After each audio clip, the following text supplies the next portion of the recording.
നമസ്കാരം. കോഴിക്കോട് വെള്ളക്കല്ലിൽ ബി.ജെ.പി. പ്രവർത്തകരെ ആക്രമിച്ചെന്ന കേസിൽ അർജുൻ ആയങ്കി ഉൾപ്പെടെ 8 CPM പ്രവർത്തകർക്ക് തടവ് ശിക്ഷ. കണ്ണൂർ അസിസ്റ്റന്റ് സെഷൻസ് കോടതിയാണ് ശിക്ഷ വിധിച്ചത്. പ്രതികൾക്ക് 5 വർഷം തടവും 25,000 രൂപ പിഴയും വിധിച്ചിട്ടുണ്ട്. 2017-ൽ കണ്ണൂർ അഴീക്കോട് ബി.ജെ.പി. പ്രവർത്തകരെ ആക്രമിച്ച കേസിലാണ് ശിക്ഷ വിധിച്ചിരിക്കുന്നത്. ഇയാളെ കൂടാതെ 7 CPM പ്രവർത്തകരെയും ശിക്ഷിച്ചിട്ടുണ്ട്. കണ്ണൂർ അസിസ്റ്റന്റ് സെഷൻസ് കോടതിയുടേതാണ് വിധി. അഴീക്കോട് വെള്ളക്കൽ ഭാഗത്ത് നിതിൻ, നിഖിൽ എന്നീ 2 ബി.ജെ.പി. പ്രവർത്തകരെ വധിക്കാൻ ശ്രമിച്ചു എന്ന കേസിലാണ് ഇപ്പോൾ വിധി പറഞ്ഞിരിക്കുന്നത്. വധിക്കാനെന്ന ഉദ്ദേശത്തിൽ വടിവാളുകൊണ്ടും ഇരുമ്പുവടികൊണ്ടും ഇവരെ പരിക്കേൽപ്പിച്ചു എന്നായിരുന്നു പ്രോസിക്യൂഷൻ കേസ്. 5 വർഷം തടവും 25,000 രൂപ പിഴയുമാണ് അടയ്ക്കേണ്ടത്.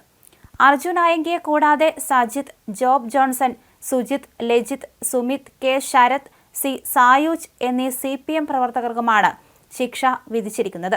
ഇന്നലെയാണ് ശിക്ഷ വിധി പറഞ്ഞത്.